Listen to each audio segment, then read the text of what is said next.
आज श्री संत ज्ञानेश्वर महाराजांची पावली ही पालखी जी आहे ती नातेपुते या ठिकाणी मुक्कामी आले। या ठिकाणी आपल्याबरोबर एक आजी आहेत, त्या आजी आपल्याबरोबर आहेत। आजी, तुम्ही पालखी सोहळ्यामध्ये या सहभागी झालाय, किती वर्षापासून हा पालखी सोहळा तुम्ही हे करताय? असो, मी ह्या सोहळ्यामध्ये 1984 पासून या सोहळ्यामध्ये तुकाराम एकनाथ कराटकर यांच्या दिंडीमध्ये रथाच्या मोरी 10 नंबर दिंडीमध्ये चालत आहे आतापर्यंत। माझी जन्मभूमी असणारी सोनूबाई माधवराव हुंबे यांची मी कन्या आहे।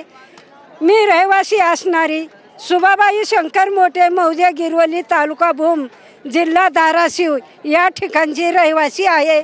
असो, परंतु 2024 जानेवारी 22 तारखेला मौजे रामेश्वर या गावामध्ये मी प्रदक्षिणा करीत असताना ही मला रस्त्यावर पिंपळाच्या झाडाखाली नाणं सापडलेलं आहे।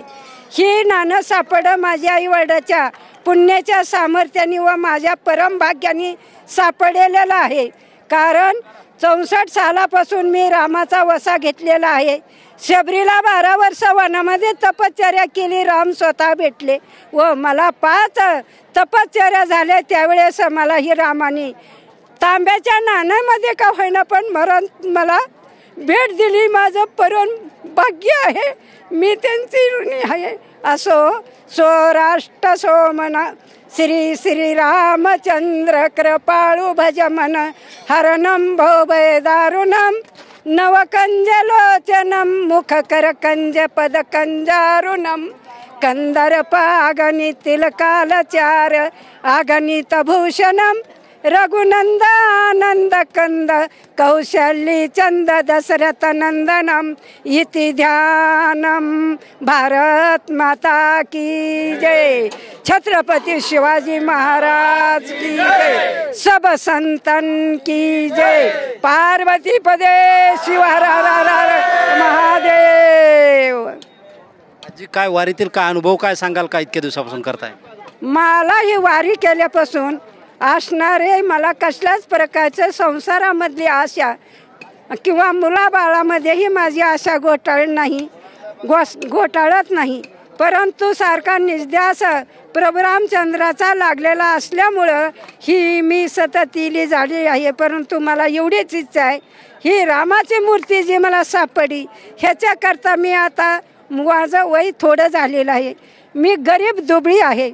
माझी इच्छा आहे की मोदी सरकारने मला बारीकसं का होईना परंतु एक छोटं मंदिर बांधून मला दक्षिणा मिळालेले त्याच्यामधली मी मूर्ती घेते, पण त्या मूर्तीला छोटं मंदिर मला बांधून द्यावा एवढीच माझी विनंती नम्रतेची आहे।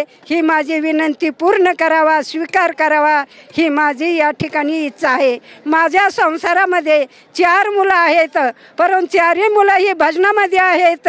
कुणी पोथी वाचित आहे, कुणी अर्थ सांगतं आणि मी पण असणारी संताच्याच घरी माझ्या आईवडिलाच्या 4 पिढीचा झेंडा आणि पांडुरंगाची वारी आहे। याच्या कुळीमध्ये मी जन्म घेतलेला आहे। त्याचप्रमाणे माझ्या सुनाला एकीला पिठी वाजवायची शिकवली, एकीला पकवाज वाजवायचा शिकवला आणि माझी 11 माणसं समाज असणाऱ्या भजनामध्ये सतत असतात।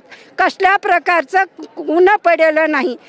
अन्न पाणी वस्त्र निवारा देवानी पोटभर दिलेला आहे, ह्याच्यात सुख समाधान माझं 17 माणसाचं कुटुंब आनंदाने वागत आहे, राहत आहे। कसल्या प्रकारचा त्रास नाही, मागा पुढे उभे राहे सांभाळीत आली आगाध निवारा भगवंत माझ्या पाठीमाग चालूच आहे। पुढेही असणारे सद्गुरू श्यामनाथ महाराज धनुष्याला बाण लावून जसा अजून रथावर बसतो त्याप्रमाणे असणारा माझी गुरुमाऊली संकष्टाला निवारण करण्यासाठी सतत माझ्या मोहरी चालत आहेत। आणि मी 86 वर्षामध्ये असणारी नर्मदा परिक्रमा 4 महिने 17 दिवस पायी तीर्थयात्रा त्याची केली आहे आणि प्रदक्षिणा नर्मदेची सफल झालेली ही कृतांत झाले आहे। प्रभू रामचंद्र भगवान की जय, पवन सुत हनुमान की जय।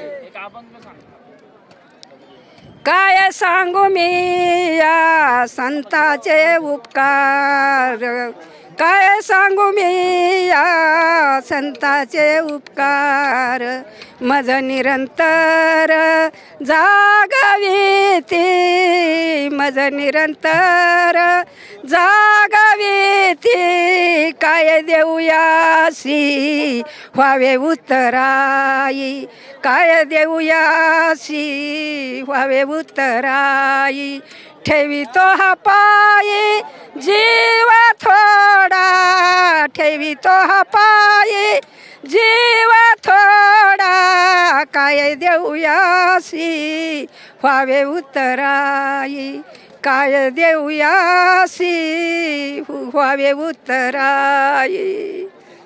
आपण पाहतोय की या ज्या आजी आहेत ते 1984 पासून या पालखी वारीमध्ये सहभागी असून यांचं संपूर्ण कुटुंब जे आहे ते देखील जे वारकरी संप्रदायामध्ये जे सगळं कुटुंब हे त्यांचं एकत्रित 17 जणांचं कुटुंब राहत असून हे देखील या आजी जे आहेत ते देखील रामाच्या निस्सिम भक्त असल्याचं देखील त्यांनी यावेळी बोलताना सांगितलं आहे. कॅमेरामन सुशांत राऊतसह शीतलकुमार मोठे, TV9 मराठी, नातेपुते, सोलापूर.